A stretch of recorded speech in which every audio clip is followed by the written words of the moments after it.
ॐ अज्ञानतिमिरन्धस्य ज्ञानाञ्जनशलाकया चक्षुरुन्मीलितं येन तस्मै श्रीगुरवे नमः।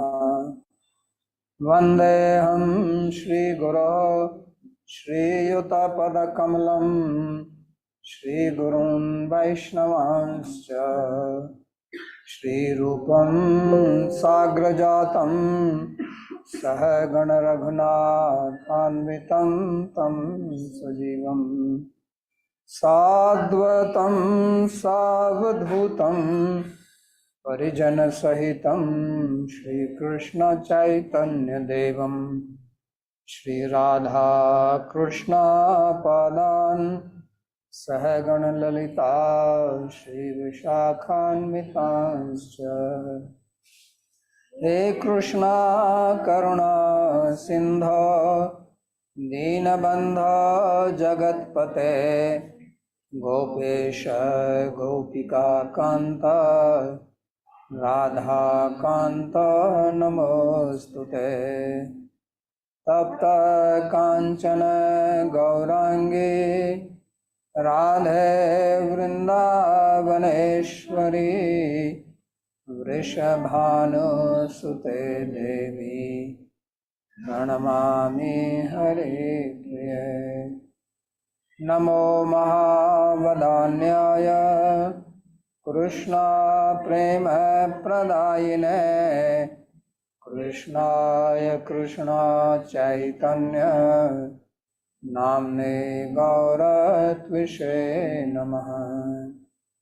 पंचतत्वात्मकं कृष्णं भक्तरूपस्वरूपकं भक्तावतारं भक्ताख्यं नमामि भक्तशक्तिकम्। श्रीकृष्ण चैतन्य प्रभु नित्यानंदा श्री अद्वैत गदाधर श्रीवासदि गौरभक्तवृंदा। हरे कृष्णा कृष्णा कृष्णा हरे हरे हरे राम राम राम हरे हरे। जन्माद्यस्य यतोऽन्वयादितरतश्चार्थसुभिज्ञस्वराट् तेने ब्रह्महृदायादिकवये मुह्यन्ति यत्सूरयः। तेजो वारिमृदां यथा विनिमयो यत्र त्रिसर्गो मृषा धाम्ना स्वेन सदा निरस्तकुहकं सत्यं परं धीमहि। नारायणं नमस्कृत्य नरं चैव नरोत्तमं देवीं सरस्वतीं व्यासं ततो जयमुदीरयेत्। स्वस्ति अस्तु विश्वस्य खलः प्रसीदतां ध्यायन्तु भूतानि शिवं मिथो धिया। मनश्च भद्रं भजतादधोक्षजे आवेश्यतां नो मतिरप्यहैतुकी। आप सभी का स्वागत है। We welcome all of you to this session on Srimad Bhagavad-Gita, chapter 1, verse number 9. In the previous session, we studied what Sanjay narrated Duryodhana's speech to Dronacharya, and before that Duryodhana had also described the army of the Pandavas. He narrated the names of the generals in Pandavas' army, and he also narrated the names of 7 warriors in his own army, in which we saw that Dronacharya, Kripacharya, Ashwathama, who is actually a Brahman, and Dronacharya, the Guru, and Guru Putra Ashwathama are present. Actually, they don't have anything to do with the war, but because Dronacharya, Kripacharya, both are gurus, and they are maintained by Duryodhan. Kripacharya is the Kul Guru of the Kauravas also. That's why they have arrived here to help Duryodhan. Ashwathama is Dronacharya's son, so where the father is there, son is also there. He had good friendship with Duryodhan, Ashwathama, Karna, Dushasan, Shakuni. This was generally like a gang which was together to make plans. So after this, Duryodhan is still speaking. He will speak another 3 verses.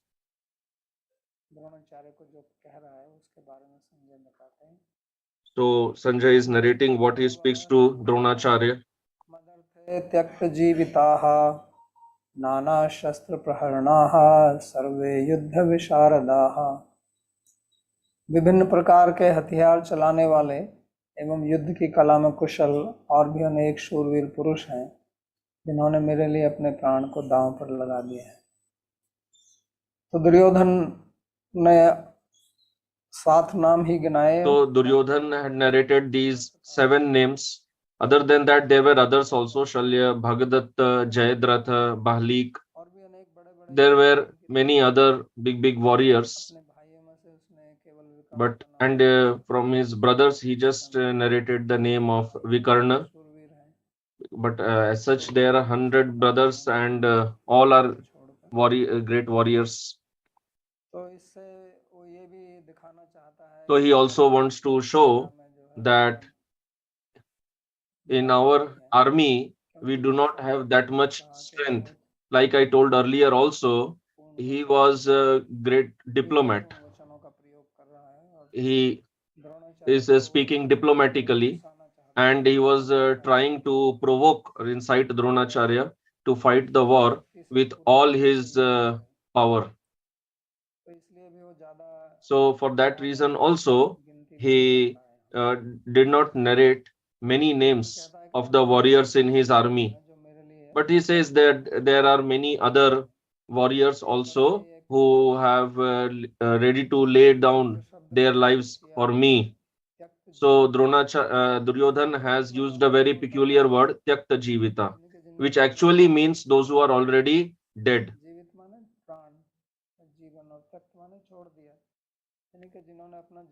So those who have already laid down their lives for me, they are as good as dead.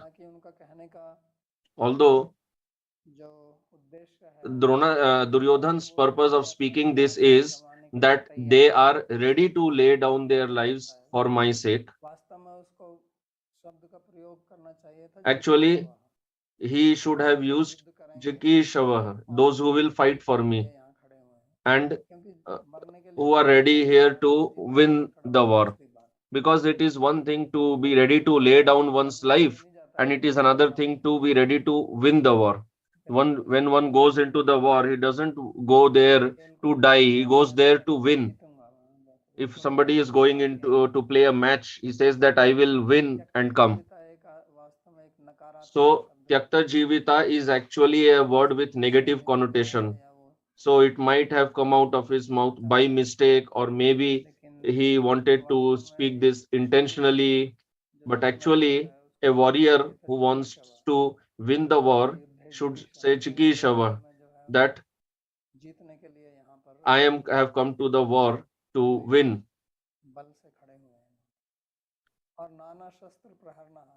Then Nana Shastra Praharanaha, there are many Shastra.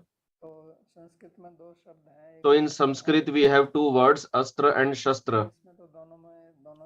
In English both are same weapon only. But there is a difference in both. Astra is that which is thrown on the enemy, like the mace which is thrown on the enemy, like the arrow which is thrown on the enemy. And another is which we keep in the hand, that is called Shastra.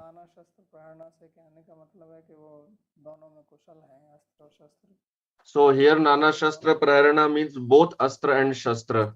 Earlier, the warriors used to use both Astra and Shastra because if somebody is near, we will use Shastra like the sword.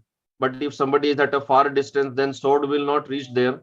So for that, we have to use Astra. Like nowadays, there we have this rifle. So bullet, the bullet goes from that. That is Astra. It is not Shastra.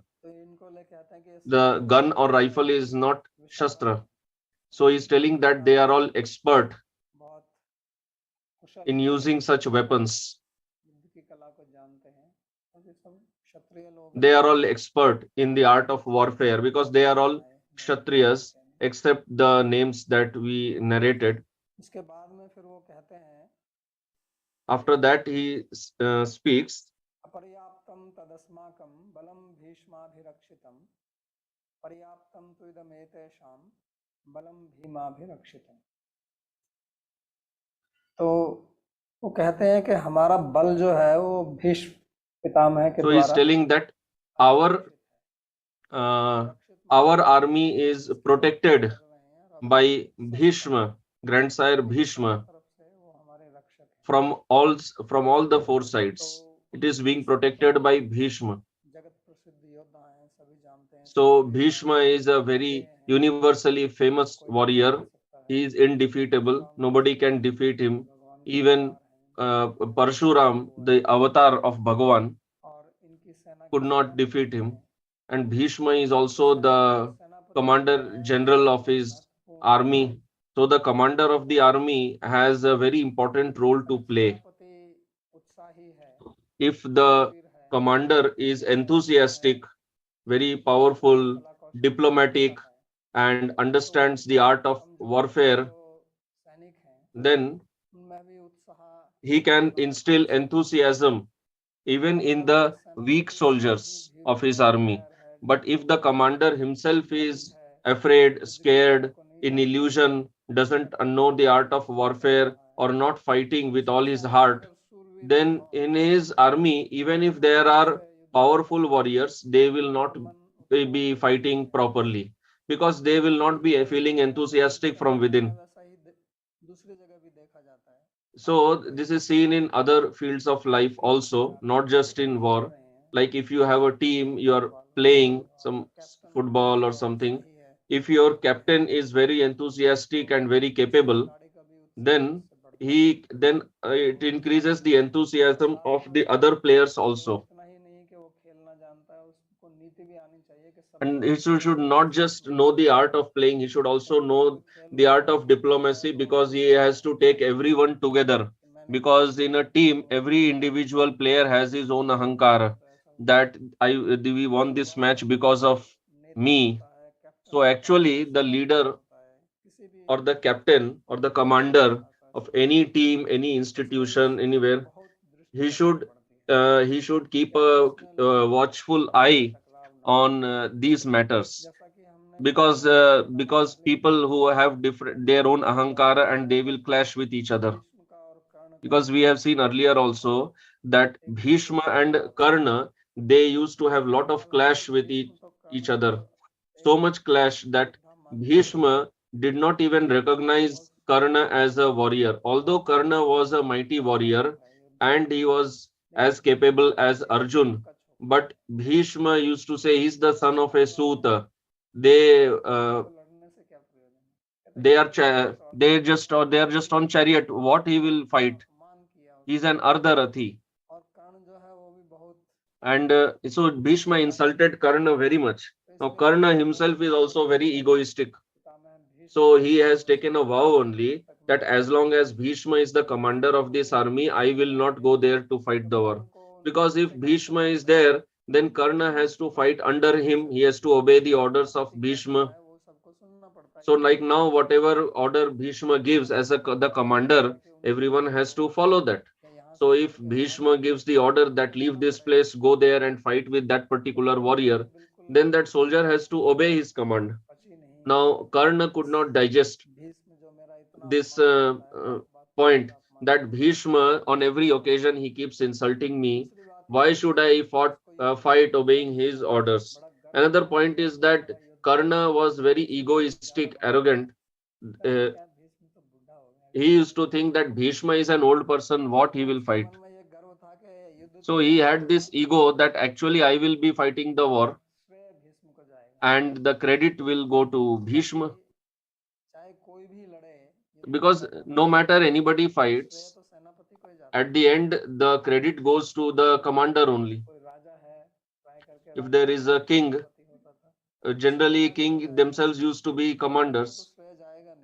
So the commander is going to get the credit.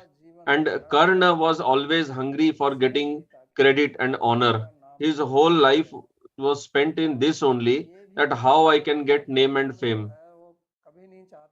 This was one more reason Karna never wanted that the war should not happen. Sometimes it's such happened that Duryodhan had this feeling that leave it, let me, why should I get into the war? They are just asking for five villages. But Karna advised Duryodhan that why are you doing like this? They are our enemies. If you give them five villages, it will be a problem for us. So Karna provoked Duryodhan against the Pandavas. So his internal feeling was that if this war does not happen, how will I be able to show my own prowess? How will people understand that I am a greater warrior than Arjun? Karna actually wanted to kill Arjun because among the all the disciples of Dronacharya, the best disciple was Arjun, and this was personally announced by Dronacharya. He had stamped it, officially announced it, that Arjun is my best disciple, and there is no bigger disciple, no better disciple of mine than Arjun. And Arjun actually had those good qualities. So Karna was not able to tolerate this. So from this we should also learn, when we are studying Gita, we should try to learn what is in it for our day-to-day life. What are the practical teachings? That's why I have entitled this series Gita and Our Life, because we have these types of issues in our family. Most of the fights that happen between father and son, brother sister, husband wife, or in the workplace between boss and employee or anybody else, most of these fights are all egoistic fight, because every person wants to prove himself the best. Every person wants that he should get name and fame, he should get honor, that I should be worshipped, I should be recognized. So because of this, there are internal conflicts. Somebody does the work and the credit goes to somebody else, then that person feels very bad. And this is this was the problem of Karna. That's why he did not want to fight under Bhishma, because Bhishma would get the credit. And Karna also did not want that the war should not happen. So he time to time used to incite, provoke Duryodhan against Pandavas. Actually, all the seven names that Duryodhan has narrated, in that the third person, that is Karna, Karna is the only person on whom Duryodhan had complete faith, neither on Dronacharya nor on Bhishma, not on Kripacharya or Ashwathama, because these were Gurujanas, they were Brahmanical. Somadatti. Then regarding Vikarna, we discussed that he had spoken in favor of Pandavas during the disrobing of Draupadi. But Karna was the one who was already always ready with a weapon to kill Arjun. And Duryodhan wanted such type of person only. Because if Arjun is dead, then Pandavas are finished. That's why it was said earlier that the warriors in Pandavas army are like Bhim and Arjun. So Bhima and Arjun were the on Duryodhan's target, and Karna could see both. He could fight against both Bhim and Arjun. That's why Duryodhan had tremendous faith on Karna. But here the army is being protected by Bhishma. Now, is in this verse another word that is used is aparyaptam. Now, those of us who know Hindi, we understand that aparyapta means that which is not paryapta. Paryapta is means sufficient, and aparyapta means insufficient. So actually, what he is speaking is that our army, it is protected by Bhishma, but this is insufficient. Not that we don't have power. Oh, it means that we do not have sufficient power to win against Pandavas. On the other side, the Pandavas army is being protected by Bhima, and that is sufficient. So there, why Bhima's name is being taken? Because Bhim, who is the commander of the army, Bhim is actually not the commander. That is Drishtadyumna. Drishtadyumna is the commander. That was told earlier. Tava Shishyena Dhimata. That this military phalanx that is being designed by Drishtadyumna, who was the commander of their army. So actually here Drishtadyumna's name should have been taken. Why Bhima's name is being taken here? So that is because he had fear against a lot of fear against two people, that is Bhim and Arjun, and he knew that Bhim is a very angry person. He will not listen to anybody, and he is determined that he will kill these 100 Kaurav brothers. He will break the the thigh of Duryodhan, and he will tear apart the chest of Dushasan and take the blood. So he had lot of fear of Bhim. That's why he's telling here Bhima bhi rakshitam. Otherwise, Arjun. So actually, Arjun was very famous as a warrior, but Bhim was no less. Bhim had killed lot of asuras, lot of demons earlier. He had killed Bakasur, Jatasur, Hidimbasur. He was a very strong person. When when there was that plan of burning Pandavas in the house made of lac, so Vidur had told that, and he had arranged for a tunnel from that house so that the Pandavas can come out. So at now night, when Pandavas themselves put fire to that house and they went away from that tunnel, but they had fear that if we do not go far away from here and Duryodhan sees us or anybody sees us, then it will be a problem. So how could they hide? Anybody would have seen them and they would have recognized that these are Pandavas. They were very strong. They looked as princes. So if anybody sees us, they will understand. Then Duryodhan will kill us. So they had to quickly run away from there. So that time, Bhim, what did he do? Because these were five brothers and their mother was also with them. So Bhim, he took Yudhishthir and Arjun on one side on his shoulder, on one side of the shoulder, Nakul and Sadev on another side of the shoulder, and mother on his back, and he ran away from there. So we can understand from this that how strong was Bhim, because Bhim could run very fast and nobody else could run so fast as Bhim. So Bhim said, leave it, it is not possible for you. Our life is in danger. So you just, all of you sit on me and I will take all of you and run away. So like it is known that Bhima had the strength of 10,000 elephants. So one who has strength of 10,000 elephants, what is so big for him to carry five people on him? And he is the son of Vayu, so he ran away from there at the speed of wind, and he ran away very fast. He went very far. So he ran so fast that he crossed the border of Hastinapur very quickly. So this is Bhim, and Duryodhan had plotted many times earlier against Bhim. He had given poison to Bhim in the food. So Bhima has a special fire in his stomach, that is Vrikodar. He is known as Vrikodan. So he has the fire called Vrika. It can even digest poison. He has so much hunger. So if he is such a strong person, he has to eat a lot.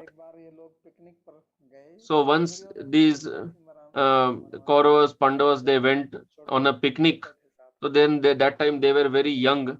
So they had gone on for a picnic. So Duryodhan had prepared laddus because laddus were favorite food for Bhim. So and there was poison in the laddus, and Bhim ate up 800 laddus, and Duryodhan, he was very happy. He told, "Let us go and let us go and take a bath in the Ganga." So that time the poison had effect on Bhima and he got drowned in the river. But there is description in Mahabharata that from there Bhim went to reached Naglok, and when he reached Naglok, then all the Nagas, the snakes, they came and they started biting Bhim, and poison itself is an antidote for poison. So the more the Nagas were biting Bhim, the more his consciousness was getting awakened, and he got fully awakened. Then he only started killing the Nagas. So then the king of the Nagas, the news reached him, and then he told that he himself was a relative, and then he gave Amrita to Bhim, and then Bhim gained lot of strength from by drinking the Amrit, and he came back. So all these plotting that Duryodhan was doing, it was never successful. That's why Duryodhan is telling that their army is sufficient, although the number is, of soldiers in their army is less. As I told earlier, that war is not fought by the count of the soldiers in the army. War is won by the enthusiasm, the courage of the soldiers. If somebody has no enthusiasm, then he cannot win the war. So for any activity, the first thing that we need is utsaha.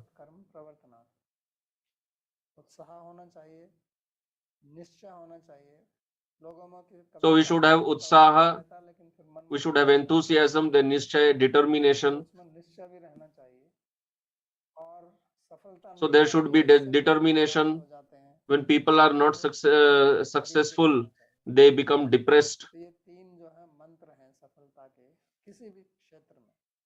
So these are the three mantras for success in life. So utsaha, nishchaya, dhairya, along with enthusiasm, determination, and patience. Along with that, we should keep doing our work also. And then what matters is association. We should associate with such people who are actually knowledgeable in that particular field, who can give good advice and have good character. So this is the secret to success. So Bhim is very enthusiastic. Bhishma is the warrior. His old age doesn't matter. Even in this old age, he is indefeatable. But he doesn't have as much enthusiasm like the Pandavas to fight, because he knows that I am on the wrong side. And his heart is actually with the Pandavas. That's why Duryodhan is telling that our strength is not sufficient. And Bhim's army, their strength is sufficient. So this is the meaning that he wants to convey to Dronacharya, because his objective, his motive or purpose is that Dronacharya should become very enthusiastic. If he is not enthusiastic, then how can we win? Because Bhishma is also old, Dronacharya is also old. Who will fight? So that's why he is telling our strength is aparyapta or insufficient. But these two words, aparyapta and paryapta, they have another meaning also. Because when Duryodhan was speaking, as it will become clear from the next verse, even Bhishma had come there. Dronacharya, Duryodhan had gone to Dronacharya. That time Bhishma, etc., also had arrived. That the king has gone to Dronacharya. Why is he going to Dronacharya? He's not some ordinary person, he's the king. So the Bhishma was also inquisitive to know what was what was Duryodhan telling to Dronacharya. So now if Bhishma hears this word aparyapta and hears Duryodhan telling that our strength is insufficient, he will become angry. No matter, even if his heart is with the Pandavas, ultimately he is a Kshatriya. And under his commandership, it telling that our strength is not sufficient, it is an insult to Bhim. So that's why aparyapta also has a meaning which is asim. It means unlimited. In Hindi, this meaning is not taken, but in Sanskrit, this is also a meaning. One meaning of aryapta is insufficient. Like if you give food to a hungry person and he says that this is aparyapta, this is insufficient for me. That means I need more food. This is the commonly famous meaning. But in Sanskrit, aparyapta also has another meaning, that is unlimited. So it means that our army is unlimited and their army is limited. That means we will win. So Duryodhan wants that Bhishma should understand this meaning, and for Dronacharya, he wants that Dronacharya should understand the previous meaning. This is his diplomacy. So with so much intelligence, he is choosing the words so that both people should be happy. So that's why he says that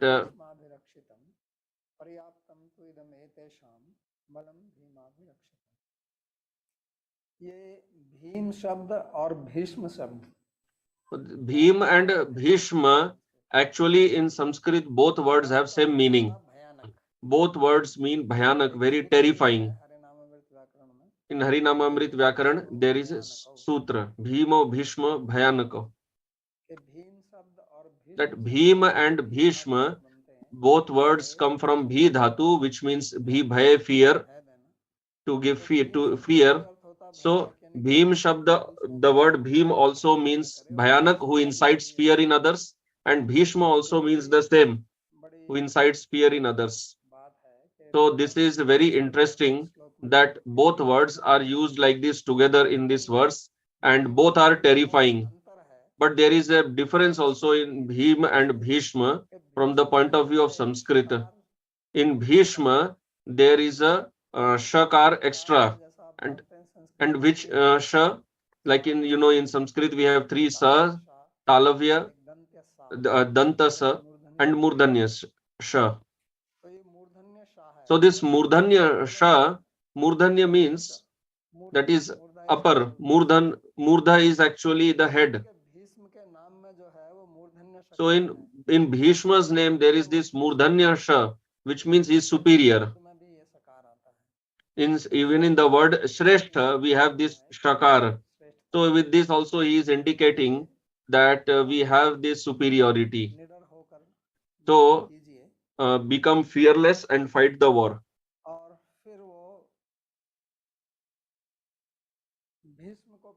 And then in order to please Bhishma, he recites the next verse. If for any reason Bhishma starts taking the previous meaning of aparyapta and paryapta, that our strength is insufficient and Pandava's strength is sufficient, so just to compensate for that, he tells the next verse.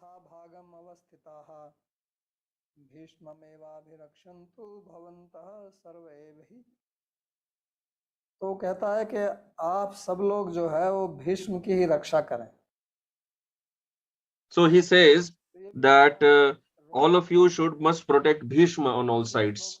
So this is a very interesting verse, because in the previous verse he said that we are protected by Bhishma.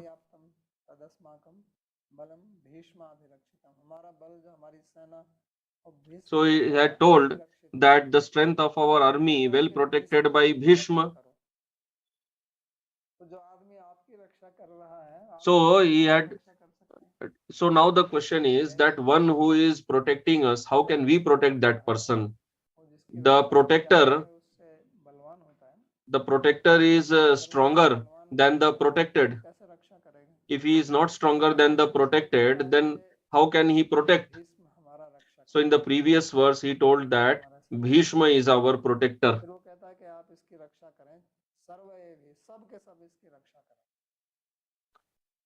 Then he says that all of you should protect Bhishma. Because earlier, when the armies used to fight, it is not that they just directly run and they started fighting. Like if you see a hockey or a football match, so there the players, they have their own positions in the playground. Somebody is in the front line, somebody is on the back side, somebody is the goalkeeper, and they have their own limited range, limited domain of playing, who will tackle whom. Like this, they have their own strategy. So before playing, they analyze what is the strength, weakness of the other team, how to fight against them. So earlier, this was also done, this strategy planning. So this was known as Vyuha, the army arrangement, how where everyone will be placed. So that's what he is telling here, that all of you remain placed on your positions, be situated in your assigned places. So it was the job of the commander to assign the roles to everyone. Like if you have a big organization, the manager has his role, assigning different responsibilities to different people and check whether they are doing their work or no. The accounts person will do the work of accounts, salesperson will manage sales. If salesperson goes to accounts and accountant does the work of sales, then the organization cannot work properly. So this is also very important in any institution, any organization, or even a family. Everyone should be very clear about his roles and responsibility. And if he does that, then everything will work systematically. Otherwise, we have fight for this also. Why should I do this? This is your job.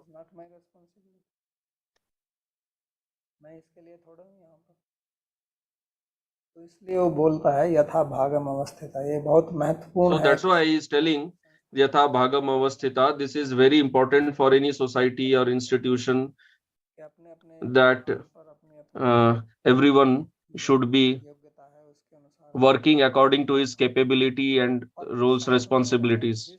Then along with that, Duryodhan is also telling, please protect Bhishma.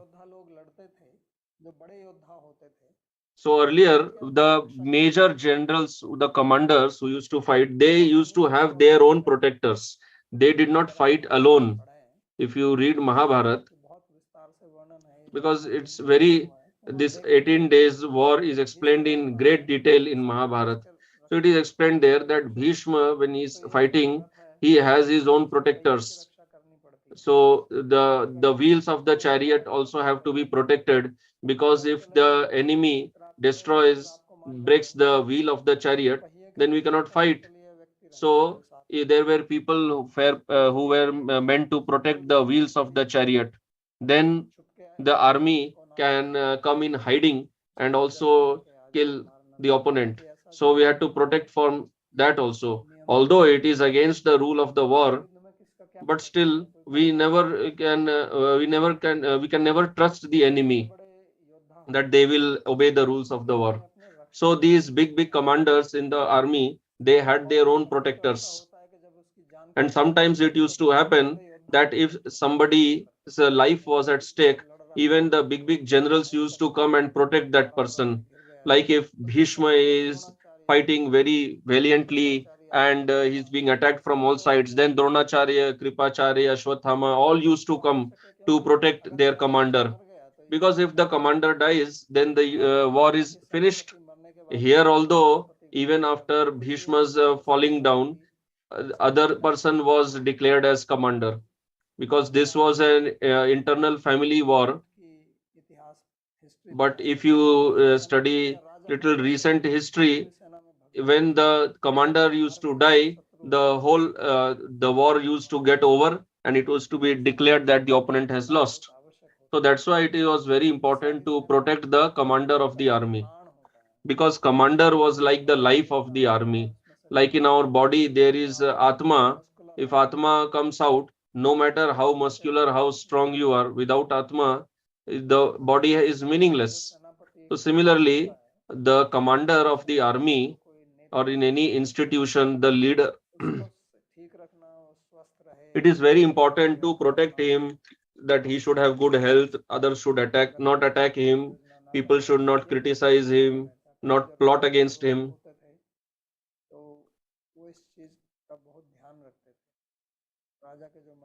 In the olden days, the kings used to keep a watch on this. The ministers of the king, the well-wishers, they used to take care that nothing wrong should happen with the king, because the enemies are always plotting. They used to send their spies. They can send their spies to the king, feed poison in the food. So the king always had to be protected. So from that point of view also, it is being said here that please all of you protect Bhishma.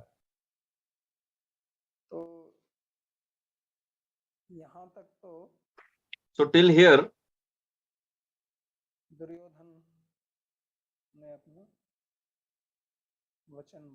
Duryodhan spoke the words. Till here it was done. Raja Vachanam Abravit, the king spoke.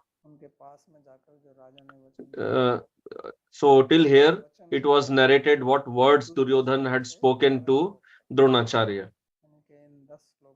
From 2nd till 11th. In these 10 verses, it is narrated what did Duryodhan speak, how he used diplomacy. Now, from 12th verse onwards, what happened? Sanjay is narrating. So when Bhishma heard this, he had this feeling that Duryodhan seems a little scared. He is lacking enthusiasm. He is lacking hope. Although it doesn't seem from Duryodhan's words that this is his condition, but Bhishma could understand uh, the deep mood that is inside Duryodhan, that why he came to Dronacharya and why he narrated only these 7 names in the army, and on the other side he narrated the names of 19 soldiers, and in that the 17 soldiers he compared them with Bhim and Arjun. So what does all this prove? So the intelligent people, they study this mentality. So in English, it is called reading in between the lines, that when a person is speaking, that too is speaking, but what is the inner purport, the import behind his words? In Sanskrit, this is known as Vyanjana. And this Vyanjana is extremely important to understand Shastra, because Shastra have been written or compiled by very capable people, and they have their a way of writing. They don't tell things directly, they speak in vyanjana, by implied meanings. So it has to be studied, what is the bhav or the mood in between. So in our life also, when we have to say something to somebody, many times we don't tell directly, we tell indirectly, because if we tell directly, the person may feel bad, but we have to speak also. So we use such words that we can convey our point also, and the other person doesn't feel unhappy also. So the snake also dies and the stick is also not broken. So Duryodhan chose his words very carefully to make Dronacharya enthusiastic. So the grandsire Bhishma, he is very clever, very religious, is very intelligent. So he realized that Duryodhan is lacking enthusiasm.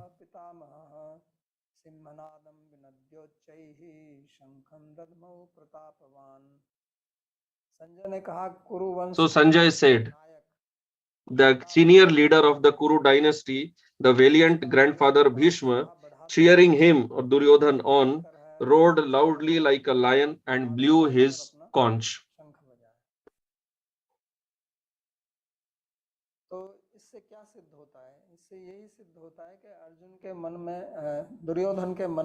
So what does this prove? It proves that Duryodhan had some despondent feeling in his heart.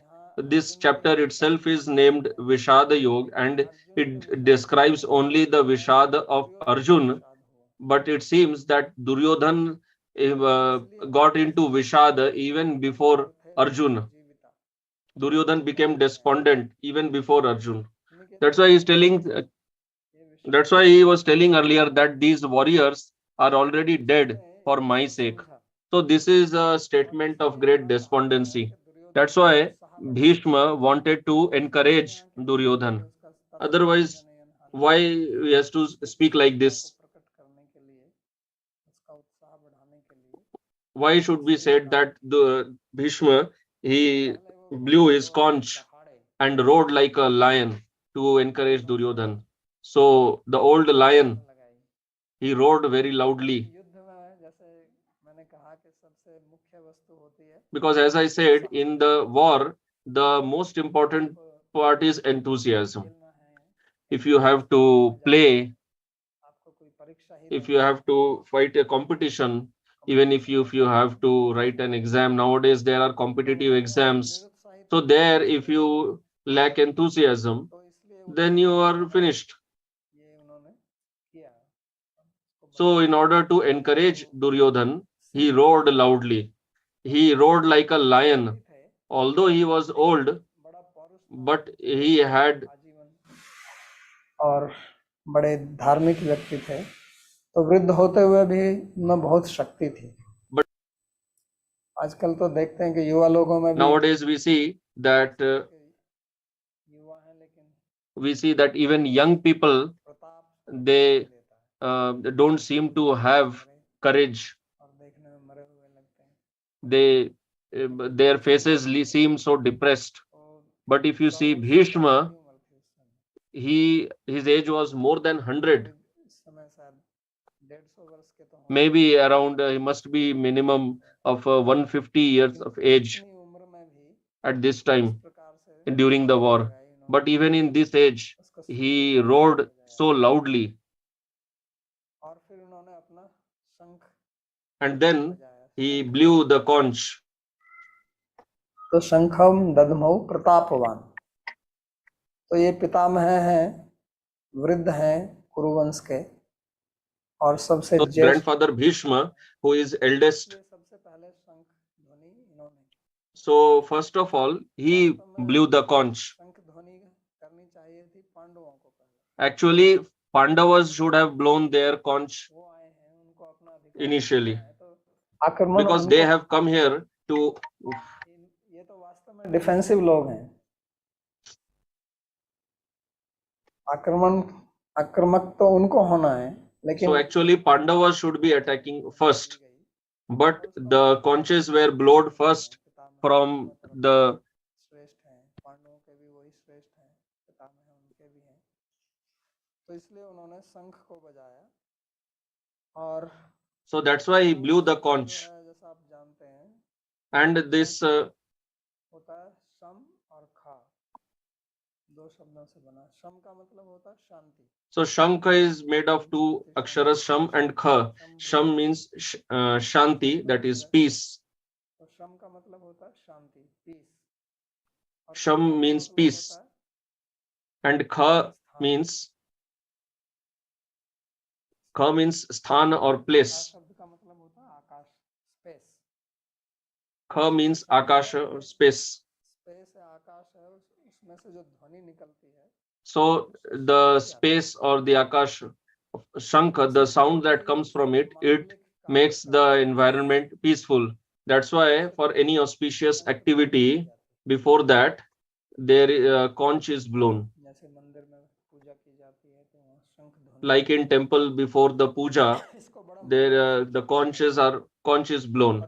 So this is very auspicious. So just like the war is the dharma for the kshatriyas, and this Kurukshetra is called as Dharma Kshetra. So its beginning is also done by blowing of conch shell, because this is a fight for dharma. But the important point here is the conch that Bhishma blew that was not for starting the war, like it is told in the verse itself. This was done to please Duryodhan. For the war, the conch will be blown later. Is Bhagavad-Gita which was recited. After that, Yudhishthir, he will come down from the chariot and he will go to take blessings from Kripacharya, Bhishma, Dronacharya, Shalya. Then he will go back and then there will be blowing of conch. And that blowing of conch will be for starting the war. The the blowing of conch and the blowing of trumpets, etc., which is told here, it seems as if it is for starting the war. But that is not the case. If you study Mahabharata, you will understand that when the war that begins after recitation of Gita, Arjun picks up his bow and arrows. They will come back to their army, and when he will again lift his bow and arrows, then that time the Pandavas army, they will blow the conch shell and then the war will begin. So this blowing of conch that is told here, this is not for starting the war. This is told just to encourage Duryodhan. But because they blew the conch, and this blowing of conch had to be answered by the Pandavas, it has to be responded, and that will be recited after this. We will continue from there in the next session. That from the other side, how Bhagavan will blow his conch.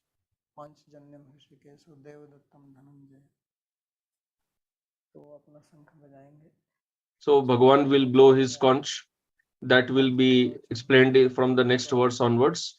We will stop here today.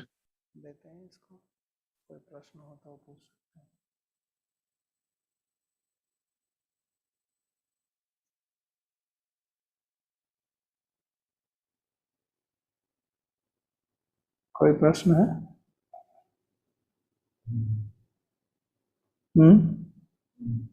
नहीं? ठीक है, तो प्रार्थना श्लोक बोलता हूँ.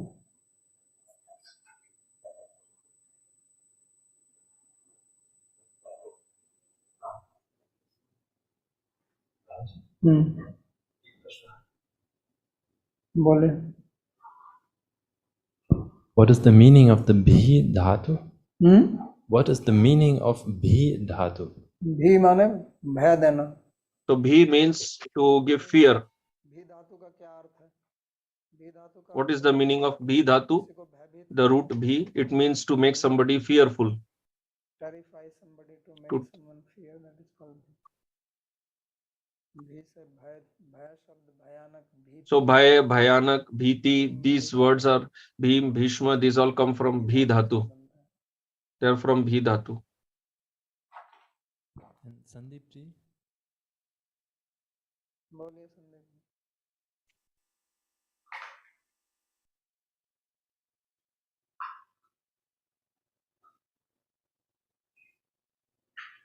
बोलिए.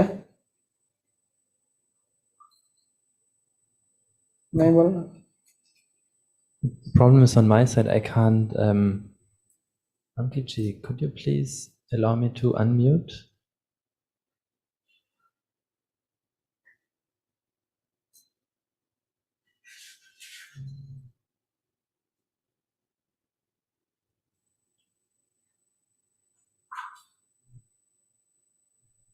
Maybe in the meantime, another question? Yes. What is the objective of the Pratana shlokas after the end of the class? तो ऐसे हमारे यहाँ प्रथा है कि कोई भी कार्य करते हैं तो आदि और अंत में मंगलाचरण किया जाता है. जैसे मंदिर में आप जाते हैं ना, आरती होती है तो पहले शंख बजाते हैं. So like we go to temple and the conch is blown in the beginning, at the end of Arti conch is blown. So this Shankha is auspicious. Similarly, we have Mangalacharan, and Mangalacharan is performed both in the beginning and at the end, like this, Patanjali has written in Mahabhashya.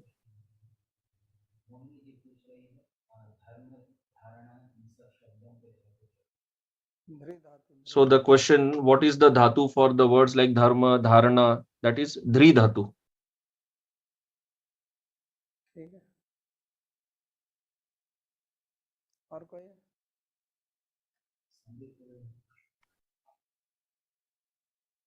हाँ बोलिए, संदीप बोल रहे हो?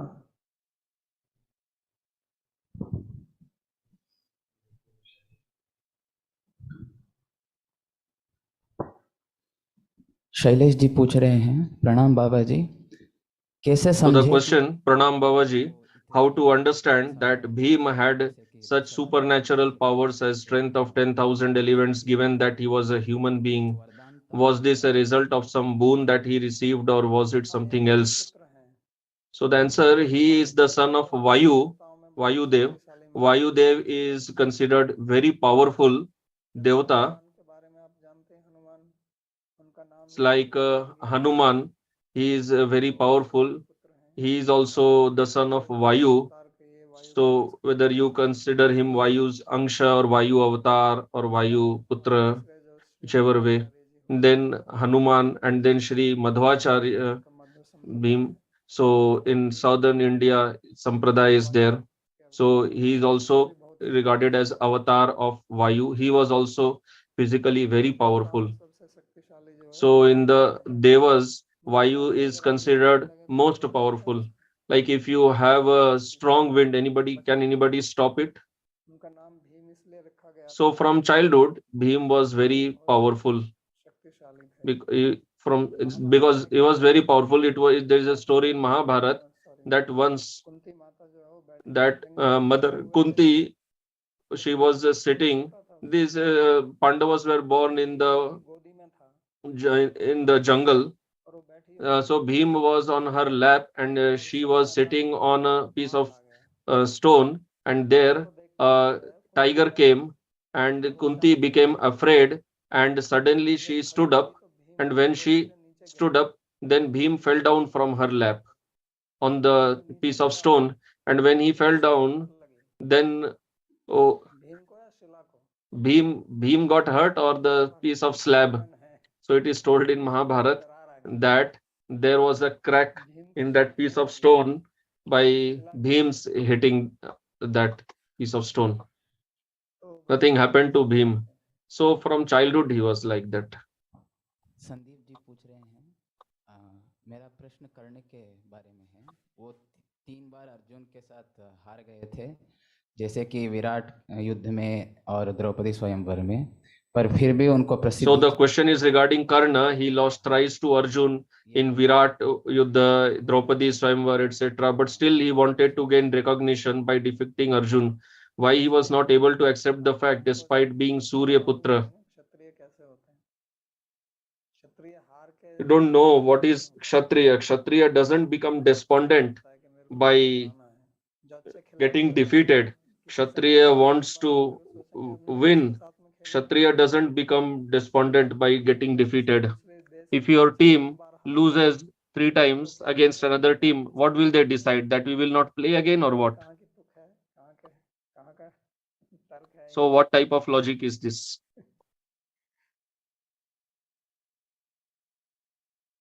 ठीक है, चलो श्लोक बोलिए। सर्वोपनिषदो गावो दोग्धा गोपाल नंदनः पार्थो वत्स सुधीर्भोक्ता दुग्धं गीतामृतं महत् एकं शास्त्रं देवकी पुत्र गीतम् एको देवो देवकी पुत्र एव एको मंत्रस्तस्य नामानि यानि कर्माप्येकं तस्य देवस्य सेवा कर्माप्येकं तस्य देवस्य सेवा कार्पण्यदोषोपहतः स्वभावः कार्पण्यदोषोपहतः स्वभावः पृच्छामि त्वां धर्मसम्मूढचेताः पृच्छामि त्वां धर्मसम्मूढचेतः यच्छ्रेयः स्यान्निश्चितं ब्रूहि तन्मे यच्छ्रेयस्यान्निश्चितं ब्रूहि तन्मे शिष्यस्तेऽहं शाधि मां त्वां प्रपन्नम् शिष्यस्तेऽहं शाधि मां त्वां प्रपन्नम् यत्र योगेश्वरः कृष्णो यत्र योगेश्वरः कृष्णो यत्र पार्थो धनुर्धरः यत्र पार्थो धनुर्धरः तत्र श्रीर्विजयो भूतिर् तत्र श्रीर्विजयो भूतिर् ध्रुवा नीतिर्मतिर्मम ध्रुवा नीतिर्मतिर्मम कृष्णाय वासुदेवाय कृष्णाय वासुदेवाय देवकी नंदनाय च देवकीनन्दनाय च नन्दगोपकुमाराय नन्दगोपकुमाराय गोविन्दाय नमो नमः गोविन्दाय नमो नमः नमः पंकजनाभाय नमः पङ्कजनाभाय नमः पंकजमालिने नमः पङ्कजमालिने नमः पंकजनेत्राय नमः पङ्कजनेत्राय नमस्ते पंकजङ्घ्रये नमस्ते पङ्कजङ्घ्रये भवे भवे यथा भक्तिः भवे भवे यथा भक्तिः पादयोस्तव जायते पादयोस्तव जायते तथा कुरुष्व देवेश तथा कुरुष्व देवेश नाथस्त्वं नो यतः प्रभो नाथस्त्वं नो यथा प्रभो नाम संकीर्तनं यस्य नाम संकीर्तनं यस्य सर्वपाप प्रणाशनम् सर्वपापप्रणाशनं प्रणामो दुःखशमनस्तं प्रणामो दुःखशमनस्तं नमामि हरिं परम् नमामि हरिं परम् ॐ तत्सत्